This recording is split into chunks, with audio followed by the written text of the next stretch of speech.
మంచి ఆదివారమున ఆయన యొక్క సన్నిధానంలో చేరి ఆత్మతోనూ సత్యముతోనూ ఆయన ఆరాధించుకునే గొప్ప భాగ్యాన్ని దేవుడు మన యొక్క జీవితంలో మనకు అనుగ్రహించిన విధానాన్ని బట్టి మనం ఎల్లప్పుడూ దేవునికి కృతజ్ఞతలు చెల్లించుకోవాలి. అందుకే పిల్లారా, ఈ యొక్క కొత్త నిబంధన గ్రంథంలో మనం ఆలోచన చేస్తూ ఉన్నప్పుడు అనేక మంది కూడా యేసుక్రీస్తును వెంబడించినటువంటి వారిగా మనము చూడగలము. అలాగే దేవుని నమ్ముకున్నటువంటి అనేక మందికి కూడా యేసుక్రీస్తు వారు ఈ లోకములో దేవుణ్ణి ఎలా ఆరాధించాలా, ఎలా ఆయన్ని ఆరాధిస్తే ఇష్టమైనటువంటి ఆరాధనగా ఉండదు అని క్రీస్తు వారు అనేక విషయాలలో తండ్రి అయినటువంటి దేవుడి గురించి ఆయన సెలవించినట్టుగా మనం చూస్తూ ఉన్నాం. అయితే ఈనాడు ప్రియులారా, క్రైస్తవులకి ఆరాధన అంటే చాలా మందికి మనకు తెలియనటువంటి వారిగా ఉంటూ ఉన్నాం. అసలు ఆరాధన అంటే ఏమిటి, ఆరాధన ఎలా చేయాలా, ఆరాధనలో ఎలా పాల్గొనాలా, ఆరాధనలో ఉన్నటువంటి ఆ ముఖ్యమైనటువంటి విషయాలు ఏమిటి అన్నది మరి ఈనాడు అనేక మంది కూడా తెలియనటువంటి వారిగా మనం ఉంటూ ఉన్నాం. అందుకనే ఈ మధ్యాహ్నకాల సమయంలో ఆరాధన అంటే ఏమిటి, దేవుని ఎలా ఆరాధించాలని దేవుడు కోరుకుంటూ ఉన్నాడు అన్నటువంటి అంశాల గురించి మనము నేర్చుకుందాం ప్రియులారా. చూడండి, పరిశుద్ధ గ్రంథంలో నుంచి మత్తయి సువార్త 15వ అధ్యాయము, మత్తయి సువార్త 15వ అధ్యాయము 6వ వచనాన్ని గురించి చదువుకుందాం. మత్తయి సువార్త 15వ అధ్యాయము 6వ వచనం నుంచి చదువుకుందాము. మీరు మీ పారంపర్యాచార నిమిత్తమై దేవుని వాక్యమును నిరర్ధకము చేయుచున్నారు. వేషధారులారా, ఈ ప్రజలు తమ పెదవులతో నన్ను గనపరుచుదురు గాని వారి హృదయం నాకు దూరముగా ఉన్నది. మనుషులు కల్పించిన పద్ధతులు దైవోపదేశములని బోధించుచు వారు నన్ను వ్యర్థముగా ఆరాధిస్తున్నారనే మాటని ఇక్కడ మనం చూస్తూ ఉన్నాం. యేసుక్రీస్తు కాలంలోనే అలాంటి యూదులకు, ఇశ్రాయేలు ప్రజలకి యేసుక్రీస్తు వారు దేవుణ్ణి ఎలా ఆరాధించాలా, ఎలా ఆరాధించితే దేవుడు మిమ్మల్ని ఇష్టపడతాడు, మీకు దీవెనలు ఎలా వస్తాయి అన్నటువంటి ఆ సత్యాన్ని గురించి ప్రభు చెప్పినప్పుడు అక్కడ ఉన్నటువంటి వారికి యేసుక్రీస్తు వారు సెలవిస్తూ ఉన్నాడు. ఏమనంతా చూడండి, అక్కడ ఉంటుంది 6వ వచనములో, మీరు మీ పారంపర్యాచార నిమిత్తమై దేవుని వాక్యమును నిరర్ధకము చేయించున్నారు. అంటే ఈనాడు మనం ఏమనుకుంటూ ఉన్నాము, దేవుని నమ్ముకొని యేసుక్రీస్తునందు ఉన్నటువంటి మనము ఈ లోకంలో ఉన్నటువంటి ఆచారాలను పాటించకూడదు అని దేవుని యొక్క గ్రంథం మనకు సెలవిస్తూ ఉన్నది. ఈనాడు మనం ఏం చేస్తూ ఉన్నాము, ఈ లోకంలో ఉన్నటువంటి వారు ఎలాగైతే ప్రతి విషయంలో ఆచారాలు, అనేకమైనటువంటి విచారాలలో లోక సంబంధమైనటువంటి ఆలోచన చేస్తూ దేవుడు చెప్పినటువంటి సంగతులని, ఆయన యొక్క ఆజ్ఞల్ని మనము మీరే వాయిగా ఉంటూ ఉన్నాం. అందుకనే దేవుడు ఏమన్నాడు, మీరు పెద్దల పారంపర్యాచార నిమిత్తమై దేవుని వాక్యమును నిరర్ధకము చేయించున్నారు. కానీ మనం ఎవరి మాట వినాలా, దేవుని యొక్క మాటలు వినాలి ప్రియులారా. దేవుడు నా గురించి ఏం తెలియజేశాడు, ఈ లోకంలో క్రైస్తవులుగా ఎలా ఉండాలని ఆయన కోరుకుంటూ ఉన్నాడు అని మనము దేవుని యొక్క మాటల ప్రకారము ఈ లోకములో అనుసరించే వారిగా ఉండాలి. కానీ నాడు మనం ఏం చేస్తూ ఉన్నాము, ఓ పక్క క్రీస్తులో ఉంటూ ఉన్నాము, ఓ పక్క క్రైస్తవులో మనం ఉంటూ ఉన్నాము, కానీ తిరిగి లోకంలో ఉన్నటువంటి వారి వలె అనేకమైనటువంటి ఆచారాలు చేసేవారిగా మనం ఉంటూ ఉన్నాం. అందుకు దేవుడు ఏమంటూ ఉన్నాడు, వేషధారులారా, ఈ ప్రజలు తమ పెదవులతో నన్ను గనపరచుదురు కానీ వారి హృదయం నాకు దూరముగా ఉన్నదట. అంటే అట్టి వారిని దేవుడు ఏమంటూ ఉన్నాడో తెలుసా, మీరు వేషం వేసుకొని వస్తూ ఉన్నారు నా దగ్గరికి, మీరు లోకంలో ఉన్నది కావాలంటూ ఉన్నారు, దేవుళ్ళలో ఉన్నది కావాలనుకుంటూ ఉన్నారు. ఈ రెంటిని కలిపి కూడా మీరు నన్ను ఆరాధన చేస్తూ ఉన్నారు కనుక మీ ఆరాధన వ్యర్థమైనటువంటి ఆరాధన ప్రభు స్వయంగా ఆనాడున్నటువంటి యూదులకు ఇశ్రాయేలు ప్రజలకి దేవుడు సెలవించినట్టుగా మనం చూస్తూ ఉన్నాం. అందుకనే వారి గురించి దేవుడు ఏమంటూ ఉన్నాడు, వేషధారులారా అంటే వారు పైకేమో దేవుడంటే భయం కలిగి ఉంటూ ఉన్నారు, పైకేమో దేవుడంటే భక్తి కలిగి ఉంటూ ఉన్నారు, వారు పైకి ప్రతి విశ్రాంతి దినమున దేవుని యొక్క మందిరానికి వెళ్తూ ఉన్నారు, కానీ వారి యొక్క హృదయం యొక్క ఆలోచనలన్నీ కూడా ఎలా ఉన్నాయంట, ఈ భౌతిక సంబంధమైనటువంటి వాటి మీద ఉన్నట్టుగా మనము చూస్తూ ఉన్నాం. ఒకసారి చూడండి, వారి యొక్క ఆలోచనలు ఆనాడున్నటువంటి యూదుల యొక్క ఆలోచనలు, శాస్త్రులు, పరిశీల యొక్క ఆలోచనలు ఎలా ఉన్నాయో యేసుక్రీస్తు వారు మనకు తెలియజేశాడు. చూడండి ఒకసారి మత్తయి సువార్త 23వ అధ్యాయము మొదటి నుంచి చదువుకుందాము.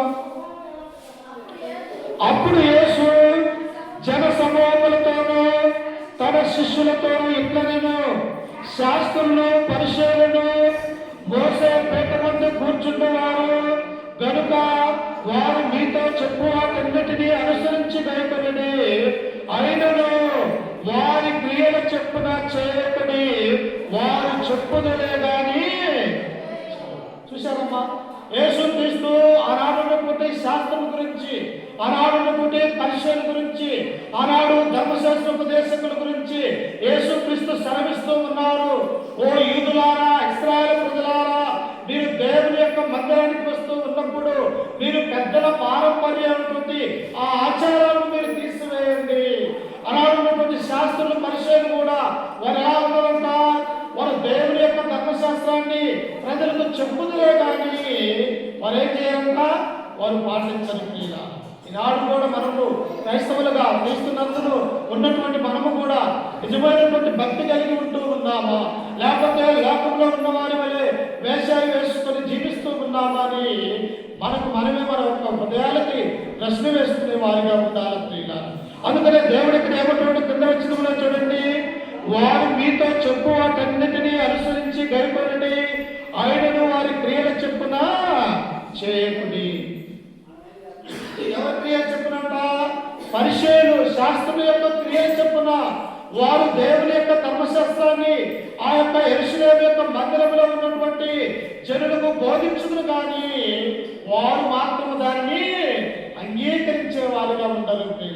ఏం లాభము, మనము చెబుతూ ఉన్నాం, నేను క్రైస్తవుడిగా దేవుని యొక్క సువార్థకుడిగా ఉండి మందిరంలో ఉండి ప్రజలుగా ఉన్నటువంటి మీ అందరికీ దేవుని యొక్క వాక్యాన్ని బోధిస్తూ ఉన్నాను, కానీ నన్ను నేనే సరిగా ఉండకపోతే, నేను చెబుతూ ఉన్నాను కానీ నేనే పాటించకపోతే అది దేవుడు చూస్తూ ఉన్నాడు ప్రియులారా. అందుకనే యేసుక్రీస్తు అక్కడ అంటూ ఉన్నారు, వారు పరిశీలన శాస్త్రులు మీకు ధర్మశాస్త్ర ఉపదేశకులు మీకు చెబుతారు కానీ వారు పాటించరు అన్నటువంటి విషయాన్ని చూస్తూ ఉన్నాం. ఇంకా ఏమంటూ ఉన్నాడు చూడండి, ఎంతలో మోయ శక్తము కానీ భారమైన బరువును కట్టి మనుష్యుల భుజముల మీద వారు పెట్టుదలే కానీ తమ వ్రేలితోనైనను వాటిని కదిలింపనల్లరు. భారమైనవి మోసే ధర్మశాస్త్ర ప్రకారము మీ సంపాదనలో 10వ వంతు దేవునికి చెల్లించండి మీరు గట్టిగా వాదించి చెప్తారు, కానీ వీరి దగ్గరికి వచ్చేసరికి మీరేం చేస్తారంట, తమ యొక్క ధనాన్ని సంచులలో దాచిపెట్టుకుంటూ దేవుని యొక్క మందిరంలోనికి ఇచ్చేవారు కాదు. అందుకనే దేవుడు అంటూ ఉన్నాడు, వేషధారులారా, మీరు పెద్దల పారంపర్యాచార నిమిత్తమై దేవుని యొక్క వాక్యాన్ని ఎందుకు నిరర్థకము చేయుచున్నారు? అమ్మా, దేవుడు ఏమన్నాడు, ఆకాశమును భూమిని గతించును కానీ నా మాటలు ఎన్నడూ కూడా గతించమని. అంటే ఆకాశము గతించిన, భూమి గతించిన దేవుని యొక్క మాటలు స్థిరముగా ఉంటాయి. ఇదిగో ఇన్ని వేల సంవత్సరాలు అయినప్పటికీ కూడా ఆయన పరిశుద్ధ గ్రంథంలో ఉన్నటువంటి ఏ ఒక్క మాటలను కూడా ఒళ్ళుకోలేదు ప్రియులారా. ఎందుకు? ఇది దేవుని యొక్క గ్రంథము. దేవుడు 1600 సంవత్సరాల పాటు 40 మంది ప్రవక్తల ద్వారా యొక్క గ్రంథాన్ని ఈ లోకంలో ఉన్నటువంటి మానవాళికి దేవుని సంకల్పం ద్వారా అందించినటువంటి వాడిగా మనము చూస్తూ ఉన్నాం. అందుకనే ఈ లోకంలో క్రైస్తవులుగా ఉన్నటువంటి మనము దేవుని ఎలా ఆరాధించాలని దేవుడు కోరుకుంటూ ఉన్నాడంటే వ్యర్థమైనటువంటి ఆరాధన మనము చేయకూడదు ప్రియుల. ఒక్కొక్కరు దేవుని యొక్క మందిరములకు వచ్చి పెద్ద పెద్ద చప్పట్లు కొట్టి వారు నాట్యం నాట్యమాడుతున్నామని డ్యాన్స్ చేసేవారుగా ఉంటూ ఉన్నారు, ఒక్కొక్కరు అల్లరి చేసేవారుగా ఉంటూ ఉన్నారు.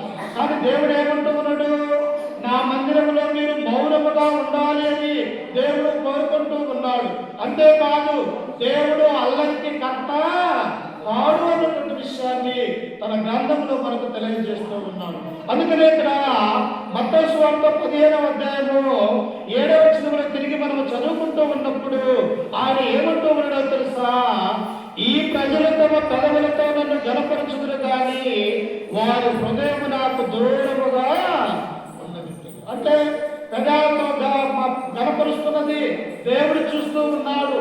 మనం ఎలా దేవుణ్ణి పాటల ద్వారా మహిమపరుస్తూ ఉన్నాం, లేక ప్రార్థన ద్వారా ఆయన ఎలా వేడుకుంటూ ఉన్నామన్నది పరలోకమందున్నటువంటి దేవుడు మన యొక్క హృదయ ఆలోచనలు ఎలా ఉన్నాయో అని దేవుడు చూసేవారుగా ఉంటూ ఉన్నాడు. ఎందుకు హృదయాన్ని చూస్తూ ఉన్నాడు? హృదయము అన్నిటికంటే మోసకరమైనది, అది బాగా ఘోరమైన వ్యాధి కలిగినటువంటి వ్యక్తి.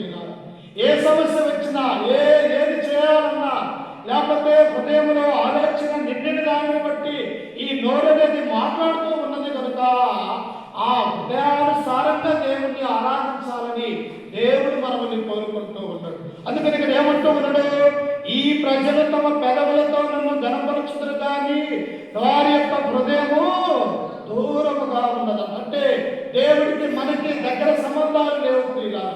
దేవునికి మనకు ఆయన యొక్క సన్నిధిలో శరీరం అనే అవయవాలుగా ఒకటి ఎలాగైతే పనిచేస్తూ ఉన్నాయో అలాగ సంగముగా మనం ఏం చేస్తున్నామంటే అలా పనిచేయలేనటువంటి వారిగా మనం ఉంటూ ఉన్నాం.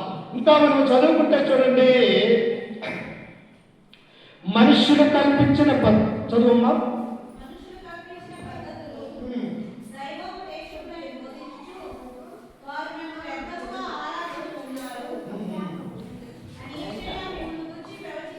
చూడండి అక్కడ మనుషులు కల్పించిన పద్ధతులు దైవోపదేశములని బోధించుచు వారు నన్ను వ్యర్థముగా ఆరాధించుచున్నారు. వ్యర్థమైనటువంటి ఆరాధన అది దేవుడికి ఇష్టమా అమ్మా? దేవుడు ఏం కోరుకుంటూ ఉన్నాడు? నా జనులు నా యొక్క మందిరంలోనికి రావాలా, వారి యొక్క ఆత్మతోను సత్యముతోను నన్ను ఆరాధన చేయాలని దేవుడు కోరుకుంటూ ఉన్నాడు. కానీ వ్యర్థమైనటువంటి మాటల ద్వారా, లేకపోతే వ్యర్థమైనటువంటి పాటల ద్వారా దేవుడిని మహిమపరచలేమన్నటువంటి ఆ సత్యాన్ని మనము జ్ఞాపకం చేసుకోవాలని. అందుకనే ఈ సమయంలో చూడండి, ఒకసారి యెషయా గ్రంథము 1వ అధ్యాయము 11వ వచనంలో మనం చదువుకుంటే వ్యర్థముగా ఎలా ఆరాధన చేస్తూ ఉన్నారు ఒకసారి చూడండి. యెషయా గ్రంథము 1వ అధ్యాయము 11వ వచనాన్ని చదువుకుందాం.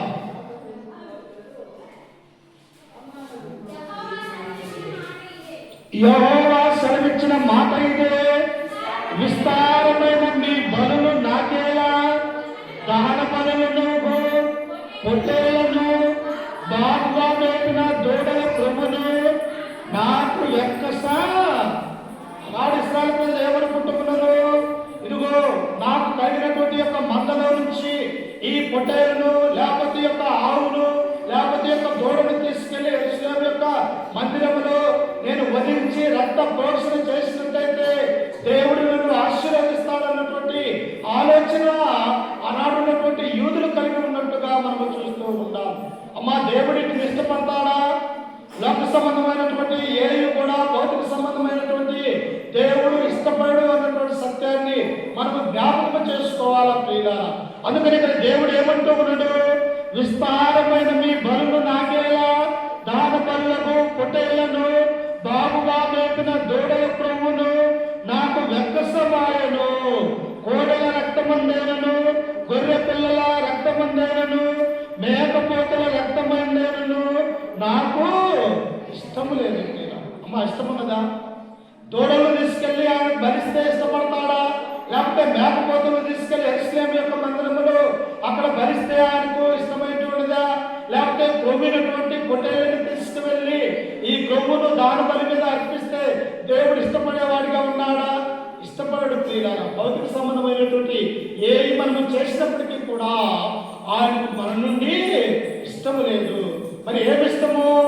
వీరికి కలిగినటువంటి మన యొక్క హృదయం ద్వారా దేవుని యొక్క సన్నిధానంలో నుండి ఆయన యొక్క మాటలు గైకొంటే ఆయనకు ఇష్టమైనది అన్నటువంటి సత్యాన్ని మనం గ్రహిస్తూ ఉన్నాం. ఇంకా మనం చదువుకుంటా అంటున్నాడు చూడండి, నా సన్నిధిగా కనపడవలనని మీరు వచ్చుచున్నారే, నా ఆవరణంలో త్రొక్కుటకు మిమ్మల్ని రమ్మన్నవాడు ఎవడు? నా సన్నిధిని దొక్కాలని, ఆదివారం ఇంటికాడ ఉండకుండా దేవుని యొక్క మందిరానికి వెళ్దామని ఏదో నామకార్థమైనటువంటి భక్తి కలిగి మీరు వస్తూ ఉన్నారేమో, కానీ నేను మీ హృదయాన్ని చూస్తూ ఉన్నాను. మీరు చేసే ఆ హృదయంలో ఉన్నటువంటి తలంపుల గురించి నేను ఆలోచన చేస్తూ ఉన్నాను.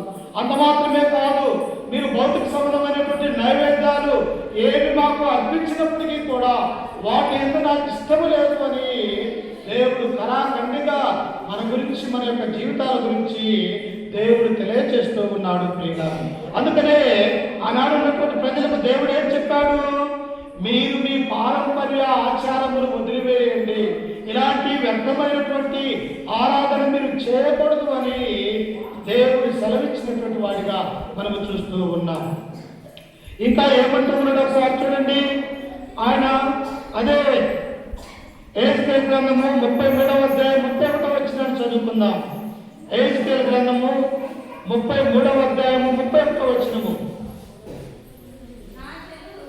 నా జనులు రాదగిన విధముగా వారు నీ యొద్దకు వచ్చి నా జనులైనట్టుగా నీ ఎదుట కూర్చుండి నీ మాటలు విందురు గాని వాటిని అనుసరించి, మా ఆలోచన ఎవరు బయట ఏమంటూ ఉన్నారంట?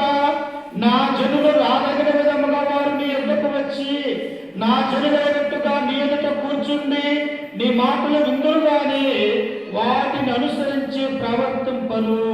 దేవుడు ఏమంటూ ఉన్నాడు? నా మందిరంలోకి వచ్చినటువంటి మీరు మోసే ద్వారా దేవుడు ఇచ్చినటువంటి యొక్క ధర్మశాస్త్రంలో ఉన్నటువంటి దేవుని యొక్క మాటలను మీరు విని గ్రహించి నా మాట ప్రకారం ఈ లోకంలో మీరు జీవించాలి, కానీ మీరు అలాగూ ప్రవర్తింపటం లేదు అని ప్రవక్త అయినటువంటి ఎహెజ్కేలు ఆనాడు ఉన్నటువంటి చలిలో ఉన్నటువంటి యూదులకు తెలియజేస్తూ ఉన్నారు. యూదులు కూడా ఏం చేస్తూ ఉన్నారు? వారానికి 2 మార్లు ఉపవాసం ఉంటూ ఉన్నారు. ప్రతి విశ్రాంతి దినమున దేవుని యొక్క మందిరానికి వెళ్తూ ఉన్నారు. అలాగనే పండగలను ఆచరిస్తూ ఉన్నారు. అలాగనే దానపరమైనటువంటి పొట్టేళ్లను లేకపోతే మేకపోతులను, దూడలను తీసుకువెళ్ళి దేవుడి వీటి ద్వారా మనల్ని దీవిస్తాడు అని అక్కడ బలులు అర్పిస్తూ ఉన్నారు. కానీ దేవుని యొక్క వాక్యానుసారంగా వారు నడుచుకోవట్లేదు. దేవుడికి ఇష్టం కాదు. అందుకనే మీకా గ్రంథము 6వ అధ్యాయం 6వ వచనంలో దేవుడు అంటాడు, ఏమి తీసుకుని వచ్చి నేను యెహోవాను దర్శించును, ఏడాది పొట్టేలన్నా లేకపోతే ఏది తీసుకుని వస్తే నీకు ఇష్టము అంటే అక్కడ మీకా గారు ఏమని సెలవిస్తూ ఉన్నాడు ఒకసారి చూడండి. మీకా గ్రంథం 6వ అధ్యాయం 6వ వచనంలో మనం చదువుకుంటే దేవుడికి ఇష్టమైనటువంటిది ఏంటిదంట ఒకసారి చూడండి. మనుషులా, ఏది ఉత్తమమో అది నీకు తెలిసే ఉన్నది, న్యాయముగా నడుచుకున్నటయు కనికరముగా ప్రవర్తించుటయు దీన మనస్సు కలిగి నీ దేవుని యందు ప్రవర్తించాలా. దేవుడికి ఏమిష్టమంట? ఏడాది పొట్టేలు వాడికి అవసరం లేదు, లేకపోతే నైవేద్యము దేవుడికి అవసరం లేదు, లేకపోతే నీ పండుగలు దేవుడికి అవసరం లేదు. ఏది ఇష్టమంట? ఈ లోకంలో న్యాయముగా నడుచుకొని దేవుని యందు భయభక్తులు కలిగి ఈ లోకంలో దేవుని ఆత్మతోను సత్యముతోను దేవుణ్ణి ఆరాధించాలని చెప్పేసి ఆయనను మనల్ని కోరుకుంటూ ఉన్నాడు. కానీ నాడేం చేస్తూ ఉన్నాము? ఎంత డబ్బైనా దేవుడి కొరకే మనం ఖర్చు పెడుతున్నామని మనం అనుకుంటూ ఉన్నాము. కానీ దేవుడిచ్చినటువంటి న్యాయ నిబంధనలైనటువంటి ఆయన వాక్యాన్ని కైకొనాలని ఏ ఒక్కరికి కూడా ఆలోచన కలిగి లేకున్నట్టుగా మనం చూస్తూ ఉన్నాం. ఆనాడు ఆదిమ తల్లిదండ్రులైనటువంటి ఆదాము అవ్వ దేని విషయంలో దేవుని యొక్క ఆజ్ఞను అతిక్రమించారు. ఏదైనా తోటలో ఉన్నటువంటి తినవద్దన్నటువంటి పండును మాత్రమే వారు తిన్నారు. కానీ అక్కడ వారు ఏ నరహత్య కూడా చేయలేదు, వారు ఏ పాపం కూడా చేసినట్టు మనకు కనిపించదు. కానీ అది పాపము అని దేవుడు ఎలా శ్రమిస్తూ ఉన్నాడంటే దేవుడి యొక్క ఆజ్ఞను అతిక్రమించడం వలన పాపం అనేది వారి మీదకి వచ్చింది. మరి మనం ఈనాడు ఎన్ని ఆజ్ఞలు మనం అతిక్రమిస్తూ ఉన్నాం, ఆయన యొక్క మాటలను ఎన్ని మనం తిరస్కరిస్తూ ఉన్నాం, ఆయన చెప్పినటువంటి బోధలు విని కూడా వెళ్ళేటువంటి వారి వారిగా మనం ఉంటూ ఉన్నామని మనమే ప్రశ్న వేసుకునే వారిగా మనం ఉండాలి ప్రియుల. అందుకనే దేవుడు ఏమంటూ ఉన్నాడు, వేషధారులారా ఈ ప్రజలు నన్ను తన పెదవులతో గణపరుచుతారు కానీ వారి యొక్క హృదయం నాకు దూరముగా ఉన్నది. దేవుడు ఇక్కడ ఉన్నాడు, మనము దూరముగా ఉన్నాము, మనము దేవుని యొక్క మందిరంలో ఉన్నాము, మన యొక్క హృదయమేమో ఎక్కడెక్కడో ఉంటూ ఉన్నది. అది దేవుడు చూడలేని మన యొక్క భావన కాదు ప్రియులారా. అందుకనే మనము దేవుని యొక్క సన్నిధానంలో ఉన్నట్టయితే మన యొక్క హృదయము, మన యొక్క మనస్సు, మన యొక్క తలంపు, మన యొక్క ఆలోచన ఎలా ఉండాలి అంటే ఆ దేవుని మీద కేంద్రీకరించుకునే వారిగా మనం ఉండాలని ఆయన కోరుకుంటూ ఉన్నాడు. అందుకనే దేవుడు ఏమంటూ ఉన్నాడంటే, ఇట్టి వ్యర్థమైనటువంటి ఆరాధన నాకు అవసరం లేదు, ఈ ఆరాధన అనేది దేవుని యొక్క భావన ప్రియుల. వ్యర్థమైనటువంటి ఆరాధన దేవునికి ఇష్టమా అమ్మా, ఇష్టమా? వ్యర్థమైనటువంటి ఆరాధన దేవుడు కోరుకోడు. ఆయనకి ఇష్టమైనటువంటి ఆరాధన ఏంటిది? మన హృదయానుసారంగా ఆయన యొక్క సన్నిధిలో మన హృదయాన్ని కుమ్మరించి హృదయానుసారంగా ప్రభు అయినటువంటి క్రీస్తు ద్వారా తండ్రి అయినటువంటి దేవుడిని ఆరాధించాలన్నది ఆయనకి ఇష్టమైనటువంటి ఆరాధనగా మనం చూస్తూ ఉన్నాం. కానీ ఈనాడు అనేక మంది దేవుని యొక్క సన్నిధానంలో ఉంటూ ఉన్నాం, పెద్దల యొక్క పారంపర్య ఆచారాలను మనం పాటిస్తూ ఉన్నాము. కానీ మనం ఏం చేస్తూ ఉన్నామంట? దేవుని యొక్క ఆజ్ఞను అతిక్రమించి పాపం చేస్తూ వ్యర్థమైనటువంటి ఆరాధన మనము చేసేవారిగా ఉంటూ ఉన్నాం. అందుకనే రెండవ రకమైనటువంటి ఆరాధన ఒకసారి చూడండి. ఇది మొదటి ఆరాధన అయితే రెండవ రకమైనటువంటి ఆరాధన ఎలాంటిదంట? దేవదూతలను ఆరాధించటం. ఎవరినంట? దేవదూతలను ఆరాధించటం. ఒక దేవదూత బైబిల్లో ఉన్నట్టయితే దేవుడి కంటే గొప్పవాడు కావచ్చు అని దేవదూతలను ఆరాధించే వారిగా ఉంటూ ఉన్నారు. ఈనాడు చూడండి, యేసుక్రీస్తు తల్లి అయినటువంటి మరియమ్మ ఉంటే ఆ యొక్క మరియమ్మ యొక్క గర్భము ద్వారా క్రీస్తు యొక్క లోకానికి వస్తే మనం ఏం చేస్తూ ఉన్నాము? కొన్నిసార్లు మరియమ్మను ఆరాధించే వారిగా ఉన్నాం. ఓ మరియమ్మ, నీ యొక్క కుమారుడికి చెప్పు, మా యొక్క పాపములను తీసివేయమని మరియమ్మ వారికి ప్రార్థన చేసేవారిగా ఈనాడు ఉంటూ ఉన్నారు ప్రియుల. కానీ తల్లిగా మరియమ్మ ఎప్పుడూ కూడా నాకు ప్రార్థన చేయండి, నన్ను వేడుకొనండి అని ఆమె ఎన్నడూ కూడా మనకి ఈ బైబిల్లో బోధించినట్టు మనకు కనిపించదు. కానీ మనం ఏం చేస్తాం? కొన్ని సమయాల యేసుక్రీస్తు తల్లి అయినటువంటి మరియ కదా, ఈమె ఉత్తమైనటువంటి ఇల్లాలు కదా, ఈమె కూడా దేవతతో ఉండొచ్చు కదా అని ఈనాడు మరి ఆడవారిని మరియమ్మని మనము దేవతల్ని అనుసరించే వారిగా మనం ఉంటూ ఉంటాం. అది కూడా తప్పు ఆరాధన అని తన యొక్క గ్రంథం మనకు సెలవిస్తూ ఉన్నది. అందుకే చూడండి, పరిశుద్ధ గ్రంథంలో నుంచి ద్వితీయోపదేశ కాండము 32వ అధ్యాయము 21వ వచనాన్ని మనం చదువుకుందాం ఒకసారి. ద్వితీయోపదేశ కాండము 32వ అధ్యాయము 21వ వచనము. 32:21.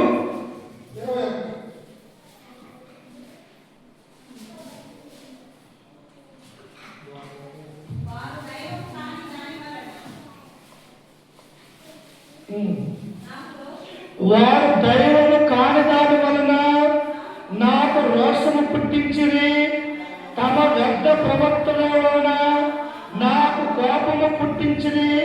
కాబట్టి జనము కాని వారి వలన వారికి రోషము పుట్టించును.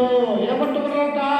ఓ ఇశ్రాయేలు ప్రజలారా, యూదులారా, దేవుడు మీ మధ్యన చేసిన ఆశ్చర్య కార్యాలు, ఐగుప్తు దేశంలో నుంచి మిమ్మల్ని కానాను నడిపించడానికి ఆయన అనేకమైనటువంటి అద్భుతక్రియలు, సూచక్రియలు మీ మధ్య చేయించినప్పటికీ కూడా ఇశ్రాయేలు ప్రజలు ఎవరిని ఆరాధిస్తున్నారమ్మా? దేవుణ్ణి ఆరాధించకుండా ఆ ఐగుప్తు దేశంలో ఉన్నటువంటి అసూర్యుల దేవతలు, ఐగుప్తు దేవతలు, ఆ విధంగా బయలుదేవతలను వారు పూజించే వారిగా ఉంటూ ఉన్నారు. అందును బట్టి దేవుడు ఏమంటున్నాడు? వారు దైవము కాని దాని వలన నాకు రోషము పుట్టించింది. దేవుడు ఒప్పుకుంటాడమ్మా? మనకు పుట్టినటువంటి కుమారులు, కుమార్తెలు ఉన్నలు తల్లిదండ్రులని, నానా అమ్మని ఎవరిని పిలవాలా? మనల్ని పిలవాలా ప్రియులా? కానీ వేరే వాళ్ళని పిలిస్తే అది ఎంతో బాధాకరంగా ఉంటూ ఉన్నది. అలా పిలిస్తే మన యొక్క మనస్సు, మన యొక్క హృదయం కూడా ఒప్పుకోదు ప్రియులారా. కానీ అందుకనే దేవుడు ఇక్కడ ఉంటూ ఉన్నారు, మీరు నా స్వజనులై ఉన్నారు, నేను ఏర్పరచుకున్నటువంటి వంశమై ఉంటూ ఉన్నారు, నేను మిమ్మల్ని ఆదరించాను, మిమ్మల్ని పోషించాను, మిమ్మల్ని ఐగుప్తు దేశంలో నుంచి, ఆ దాస్యత్వంలో నుంచి నేను విడిపించాను. కానీ మీరు ఎవరు ఆరాధిస్తున్నారంటే దైవము కాని దేవతలను మీరు ఆరాధిస్తూ ఉన్నారు అని ప్రభువుకు రోషం పుట్టించడం అని దేవుని యొక్క గ్రంథం మనకు సెలవిస్తూ ఉన్నది. ఈనాడు మనము కూడా ఆరాధిస్తూ ఉన్నామా? అది తప్పు ఆరాధన. దేవుని ఆరాధించే విషయంలో దైవజనుడు ఏం సెలవిస్తూ ఉన్నాడు? ఎలా దేవుని ఆరాధించాలా? ఆయన యొక్క ఆజ్ఞలు ఏమిటి?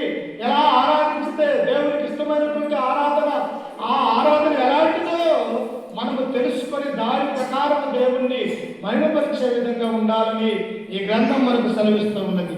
అందుకనే రెండవ రకం ఆరాధన ఏమిటి? దేవదూతలను ఆరాధించటము. అది ఆరాధించకూడదని దేవుడు సెలవిస్తూ ఉన్నాడు. అందుకే చూడండి, మత్తయి సువార్త 25వ అధ్యాయం 41వ వచనంలో మనం చదువుకుంటే ఆ వ్యక్తమైనటువంటి ఆరాధన ఏంటో ఇక్కడ చూస్తూ ఉన్నాం. 25 మత్తయి సువార్త 25వ అధ్యాయం 41వ వచనం. అప్పుడు ఆయన ఎడమ వైపున ఉండువారిని చూసి, శపింపబడిన వారులారా, నన్ను విడిచి అపవాదికి వారి దూతలకు సిద్ధపరచబడిన నిత్యాగ్నిలోనికి పోవుడి. అమ్మ, దేవదూతలను ఆరాధిస్తే దేవుడు ఏమంటాడు తెలుసా? శపించబడినటువంటి వాళ్ళారా, మీరు నా ఆజ్ఞల ప్రకారం నడుచుకోలేదు, నా యొక్క చిత్త ప్రకారం మీరు నడవలేదు, నా సంకల్ప ప్రకారము మీరు మాదిరిగా నడవలేదు కనుక మీరు ఎక్కడికి వెళ్ళాలో తెలుసా? మీ తండ్రి అయినటువంటి అపవాది ఉన్నాడు కదా, వాడితో పాటు మీరు కూడా నరకంలోనికి త్రోయబడతారు. అందుకని మనం ఎలా ఆరాధిస్తూ ఉన్నాం? దేవుణ్ణి ఆరాధించే విషయంలో ఎంత శ్రద్ధ కలిగి ఉన్నాం, ఎంత భక్తి కలిగి ఉన్నాం, ఎంత విశ్వాసం కలిగి ఉన్నాం దేవుని యొక్క మందిరంలోని మనం జాగ్రత్త కలిగి ఉండాలి ప్రియ. అందుకని ప్రసంగి గ్రంథం 5వ అధ్యాయము 1వ వచనంలో జ్ఞాని అయినటువంటి సొలొమోను మనకు ఏం సెలవిచ్చాడు? నీవు మందిరములకు పోవునప్పుడు నీ ప్రవర్తన జాగ్రత్తగా చూసుకోవాలి. మందిరంలో ఉన్నాం, దేవుడు మన మధ్య ఉన్నాడు, మన మధ్య ఆయన తిరుగుతూ ఉన్నాడు, ఆయన చూస్తూ ఉన్నాడు. ఎవరి హృదయం ఎలా ఉన్నది, ఏ మనిషి ఎలా ఉన్నాడు, ఏ మనిషి ఎలా నన్ను ఆరాధిస్తూ ఉన్నాడని పరలోకంలో నుండి ప్రతి ఒక్కరి మీద ఆయన కలుచుకు మన మీద ఉన్నది కనుక ఈ లోకంలో మనము జాగ్రత్త కలిగి, మెలకువ కలిగి దేవుని ఏ విధంగా ఆరాధించాలనేది తెలుసుకొని వాటి ప్రకారం మనం ప్రవర్తించే వారిగా ఉండాలని దేవుని మనకు సెలవిస్తూ ఉన్నాడు. అలా కాకుండా మన ఇష్టానుసారంగా మనకు ఇష్టం వచ్చినట్టు మనం ఈ విధంగానే ఉంటాము, ఇలాగనే దేవుడిని ఆరాధిస్తాము అని మన సొంత ఆలోచనలు చేసినట్టయితే ఇక్కడ దేవుడు ఏమంటున్నాడు తెలుసా? శపించబడినటువంటి వారు, మీ కొరకు సిద్ధపరిచినటువంటి అగ్నిగుండం ఉన్నది, మీ తండ్రి అయినటువంటి అపవాది అనే సాతాను ఉన్నాడు, వారి మాట ప్రకారం మీరు ఉన్నారు కదా, వారితో పాటు మీరు నరకంలోకి వెళ్ళిపోండి అని యేసుక్రీస్తు వారు మనల్ని శపించేవాడిగా ఉంటూ ఉన్నాడు. అందుకని ఏం చేయాలా? వ్యక్తిగతమైనటువంటి ఆరాధన మనము చేయకూడదు, దేవదూతలు మనం ఆరాధించకూడదు అన్నటువంటి ఆ సత్యాన్ని మనం జ్ఞాపకం చేసుకోవాలి. ఇంకా మూడవదిగా ఎలా ఉండాలంటే మనుష్యులను ఆరాధించటము. ఇది చాలా మంది చేస్తూ ఉన్నారు. ఎలాగ ఆరాధిస్తూ ఉన్నారు? ఒక మంచి వ్యక్తి మరి అనేక మందిని మరి తన ఎందుకు మలుచుకుంటూ ఉన్నప్పుడు ఈ వ్యక్తి దేవుడై ఉండొచ్చునేమో, ఈ వ్యక్తి గొప్ప అనేకమైనటువంటి లక్షణాలు ఉండొచ్చునేమో, అద్భుతాలు సూచకంగా కలిగినట్టు చేసేవాడిగా ఉండొచ్చునేమని మనుషులను ఆరాధించేవాడిగా మనం ఉంటూ ఉన్నాం. దేవుడు ఏమంటున్నాడు? ఈ లోకంలో ఉన్నటువంటి మానవులందరూ కూడా ఒక్క తండ్రి ద్వారానే ఈ లోకంలోనికి ఈ మనుషులందరూ కూడా ఈ లోకంలోనికి వచ్చారు కనుక ఆ మనుషులు పుట్టించింది ఎవరు? తండ్రి అయినటువంటి దేవుడు. కనుక లోకంలో ఉన్నటువంటి మానవులు మరొక మానవుని ఆరాధించకూడదు అని ఆయన గ్రంథం మనకు సెలవిస్తుంది. ఈనాడు చూడండి, గొప్ప గొప్ప బోధకుల పేర్లు చెప్పుకొని నా యొక్క మందిరానికి రండి, నా యొక్క సంఘానికి రండి, నా సంఘములోనికి రండి అని అనేక మంది టీవీల ద్వారా ప్రార్థన చేస్తున్నటువంటి వారిగా మనం చూస్తూ ఉన్నాం. కానీ సంఘం ఎవరిది? క్రీస్తుకు చెందినది. యేసుక్రీస్తు యొక్క తన రక్తాన్ని ఆ సంఘం కొరకు కార్చాడు. మా సంఘం కొరకు కలవరిగిరిలో తన యొక్క ప్రాణాన్ని పెట్టాడు. ఆ సంఘం కొరకు ఆయన మరణించాడు. మన యొక్క సంఘం కొరకే ఆయన మరణించి సమాధి చేయబడి తిరిగి 3వ దినాన లేచాడు కనుక సంఘము క్రీస్తుకు చెందింది అని మనమందరం కూడా జ్ఞాపకం చేసుకోవాలి. అందుకనే మూడవ ఆరాధన ఏం చేయకూడదంటే మనుషులను ఆరాధించకూడదు. ఒకసారి చూడండి, అపోస్తల కార్యములు 14వ అధ్యాయంలో చూస్తే మనుషులను ఆరాధన చేయాలని మరొక మనుషులు కూడుకున్నట్టుగా మనము చూస్తూ ఉన్నాం. ఒకసారి చూడండి, అపోస్తల కార్యములు 14వ అధ్యాయము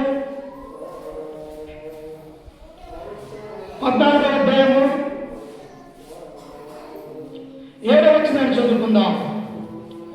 లుస్త్రాలో బలహీన పాదములు ఎక్కడకు ఉండెను. అతను పుట్టినది మొదలుకొని గుడ్డివాడై ఎన్నడూ నడవలేని కూర్చుండి ఉండేవాడు. అతను పౌలు మాట్లాడితే వినును. పౌలు అతని వైపు తేరి చూసి స్వస్థత పొందుటకు అతనికి విశ్వాసం ఉంచదని గ్రహించి నీ పాదముల మోపి సరిగా నిలవమని దగ్గరగా చెప్పినప్పుడు అతను గంతులు వేసి నడవసాగాడు. లుస్త్రా పట్టణంలో ప్రియులారా, పుట్టినది మొదలుకొని గుడ్డివాడైనటువంటి ఒక మనుషుడు ఉన్నాడు. అపోస్తలుడైన పౌలు, బర్నబా ఆ యొక్క లుస్త్రా పట్టణానికి వెళ్ళారు. ప్రియులారా, ఎప్పుడైతే దేవుని యొక్క వాక్యము లుస్త్రా పట్టణములో వారు బోధిస్తూ ఉన్నారో, ఈ యొక్క పుట్టినది మొదలుకొనేటువంటి ఈ మనుషులు ఏం చేస్తూ ఉన్నారంట? వారి యొక్క వాక్యాన్ని వింటూ ఉన్నాడు. ప్రియులారా, వెంటనే పౌలు ఆలోచన చేశాడు, అయ్యో ఇతను దేవుని విశ్వాసము కలిగి ఉన్నాడు, దేవుని యొక్క ఆజ్ఞలు కైకొంటూ ఉన్నాడు, ఇతను దేవుని యొక్క వాక్యాన్ని వింటూ ఉన్నాడు అని అతనికి ఏం చేశాడంటే అతన్ని నడవనిచ్చేటట్టుగా స్వస్థతని అనుగ్రహించాడు. ప్రియులారా, అమ్మా, పుట్టినది మొదలుకొని నడవలేనటువంటి మనిషి దేవుని యొక్క సన్నిధానంలో నడుస్తూ ఉంటే మనకు ఎంత ఆశ్చర్యంగా ఉన్నది, ఎంత అద్భుతం ఉన్నది. దేవుడికి కార్యాలు చేసిందని మనము దేవుడిని మహిమపరిచే వారిగా ఉంటూ ఉన్నాం. కానీ ఈ లుస్త్రా పట్టణంలో ఉన్నటువంటి వారు ఏం చేస్తూ ఉన్నారంట? ఇదిగో పుట్టినది మొదలుకునేటువంటి ఈ మనుషుల్ని అపోస్తలుడైన పౌలు, బర్నబా వారి యొక్క వాక్యం ద్వారా స్వస్థపరిచి ఉన్నారు అని చెప్పేసి ఏం చేసిరంట? పౌలు, బర్నబాలకు ఆ యొక్క దేవతల పేర్లు పెట్టి వారిని పూజించాలని ఎడ్ల బండి ఎక్కించి వారిని ఊరేగించే వారిగా ఉంటూ ఉన్నారు. ప్రియులారా, అంటే పౌలు దేవుడా? కాదు. ప్రియులారా, బర్నబా దేవుడా? కాదు. కానీ ఆ లుస్త్రాలో పట్టణంలో ప్రజలు ఏం చేస్తున్నారు? వీళ్ళు దేవుళ్ళు కావచ్చు, దేవతలు కావచ్చు, మన మధ్యలో అయితే అద్భుతాలు, సూచక్రియలు చేస్తూ ఉన్నారు. ఈ మనుష్యుల్ని నడవలేనటువంటి ఈ మనుష్యుల్ని నడిచే విధంగా చేశారు కనుక వీళ్ళు పరలోకంలో నుండి దిగి వచ్చి ఉండొచ్చని వాళ్ళు ఏం చేస్తూ ఉన్నారంటే ఒక ఎడ్ల బండిని ఎక్కి వారు దాని మీదకి ఎక్కి వారిని పూజించాలని దేవుడు వారందరూ కోరుకుంటూ ఉన్నారు. అలా పూజించవచ్చు మా మనుషుల్ని, ఎవరిని పూజించకూడదు. అందుకే ఒక 2వ నాడు చూడండి, ఆయన ఆ 2వ వచనంలో చూడండి ఒకసారి, 15వ వచనంలో, అయ్యలారా మీరెందుకు ఇలాగ చేయుచున్నారు? మేము కూడా మీ స్వభావం వంటి స్వభావం గల నరులమే. అయ్యలారా, ఎందుకు మీ వ్యర్థమైనటువంటి ఆరాధన చేస్తూ ఉన్నారు? దేవుడికి ఇష్టమైనటువంటి ఆరాధన ఇది. మమ్మల్ని ఎందుకు మీరు పూజిస్తూ ఉన్నారు?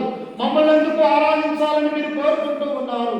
మేము కూడా అలాంటి వారిని, మీకు ఎలాగైతే దేవుడి శరీరాన్ని అలంకరించుతూ ఉన్నాడు, మేము కూడా అలాంటి నరులమే కనుక మీరు మమ్మల్ని ఆరాధించకూడదు అని ఈ అపోస్తలుడైనటువంటి పౌలు, బర్నబా అక్కడ ఉన్నటువంటి వారికి తెలియజేస్తూ ఉన్నారు. కానీ కింద వచ్చిన చూడండి ఒకసారి, ఎవరిని ఆరాధించమని కోరుకుంటూ ఉన్నారంట?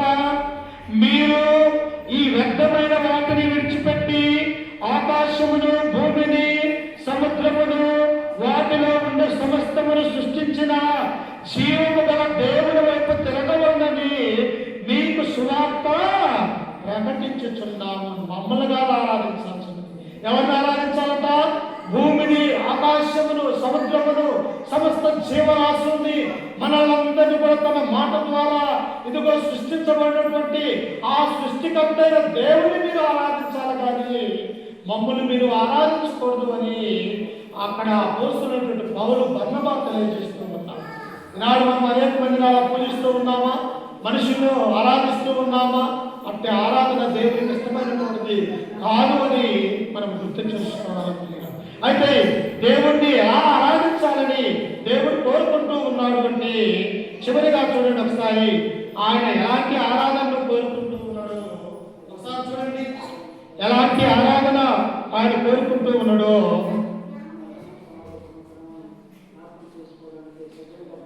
సువార్త 4వ అధ్యాయము, యోహాను సువార్త 4వ అధ్యాయము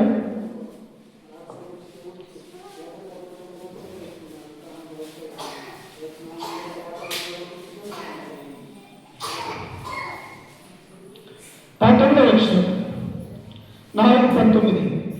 అప్పుడు ఆ స్త్రీ, అయ్యా, నీవు ప్రవక్తవని గ్రహించుచున్నాను.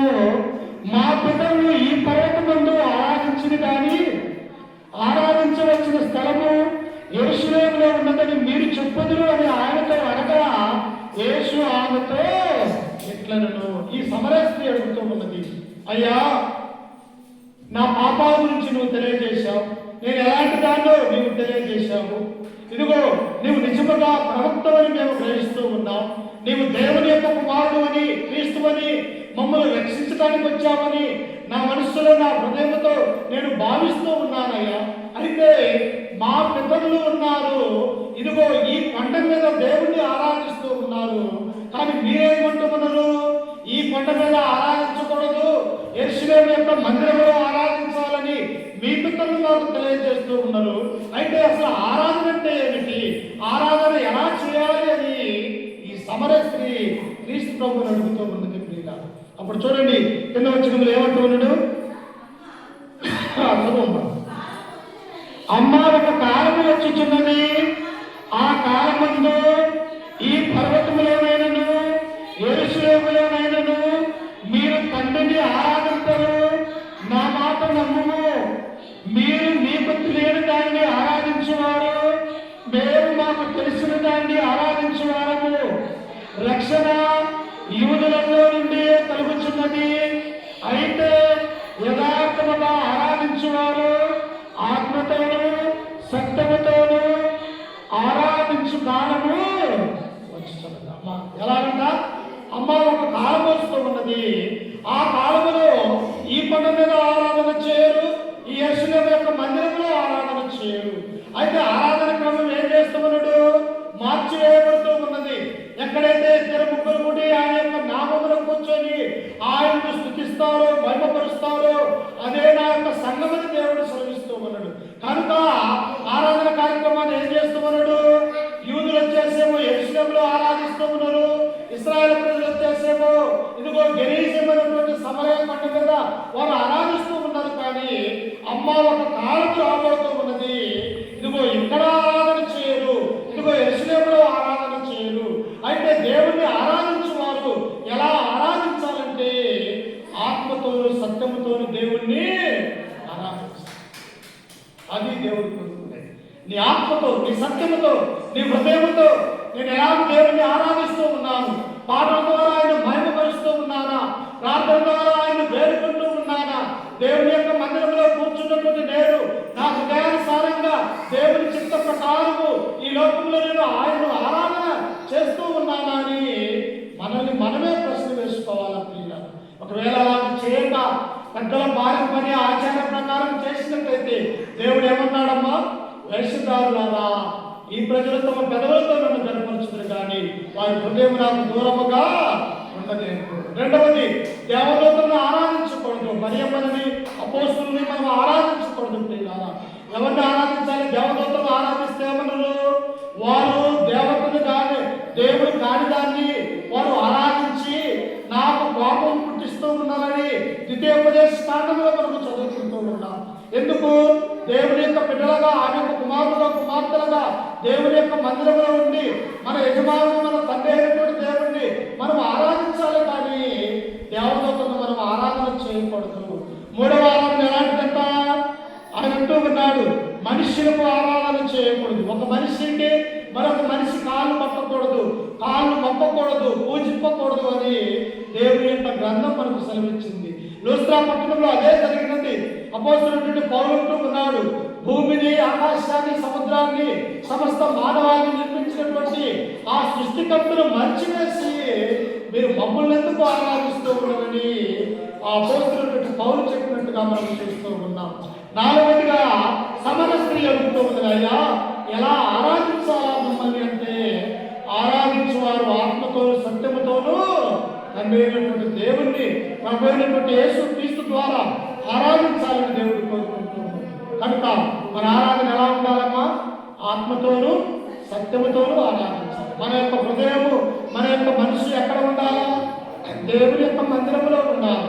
ఈ మనసులో దేవునికి చోటు ఇవ్వకపోతే, ఈ యొక్క హృదయంలో దేవుని యొక్క వాక్యం అనేది భయపడకపోతే మనము పాపము చేసినటువంటి వారమవుతాం. కనుక నిజమైనటువంటి క్రైస్తవులుగా, దేవుని యొక్క భయభక్తులు కలిగిన వారి యొక్క బిడ్డలుగా ఈ లోకంలో మనం బ్రతకాలి అంటే దేవునికి సత్య సంబంధమైనటువంటి ఆరాధన మనము చేయాలి. అందుకనే యోహాను సువార్త 17వ వచ్చినప్పుడు ఒకసారి చూడండి. యోహాను సువార్త 17వ వచనంలో సత్యమందు వారిని ప్రతిష్ఠ చేయము, నీ వాక్యమే అదమ్మా. దేవుడి యొక్క వాక్యము సత్యమైనది. యేసుక్రీస్తు సత్యవంతుడు. యేసుక్రీస్తు శరీరధారిగా ఈ లోకంలోకి వచ్చి మన పాపం నిమిత్తము ఆ కలువరి గిల్ల తన యొక్క రక్తాన్ని చిందించి ఆయన తండ్రిని ఎలాగైతే ఆరాధిస్తూ ఉన్నాడో మనము కూడా క్రీస్తు ద్వారా అన్నేటువంటి దేవుని ఆరాధించాలని చెప్పేసి ఈ వాక్యం ద్వారా మిమ్మల్ని హెచ్చరిస్తూ, ఈ మాటలు నన్ను నేను కూడా హెచ్చరిక చేసుకుంటూ భగవంతుని మీ అందరికీ మన రక్షకుడు ప్రభు అయిన యేసుక్రీస్తు నామమున వందనాలు తెలియజేస్తూ ఈ వాక్యాన్ని ముగించుకుంటూ ఉన్నాను. ప్రియుగా ప్రార్థన చేసుకున్న తదుపరి సమయం ఇప్పటికే 2 గంటలు దాటింది కనుక త్వరగా ప్రార్థన చేసుకుని ఆరాధన కార్యక్రమాన్ని జరిపించుకుందాం. ప్రార్థన. సకల ఆశీర్వాదాలకు కారణభూతులైన మా ప్రియ పరలోకపు తండ్రి, నీ ఘనమైన అత్యున్నతమైన నామానికి వందనాలు, స్తుతి స్తోత్రములు తండ్రి. గడిచిన కాలం అంతా, గడిచిన దినములన్నీ మమ్మల్ని కాచి కాపాడి మా యొక్క జీవితంలో మనకు శ్రేష్ఠ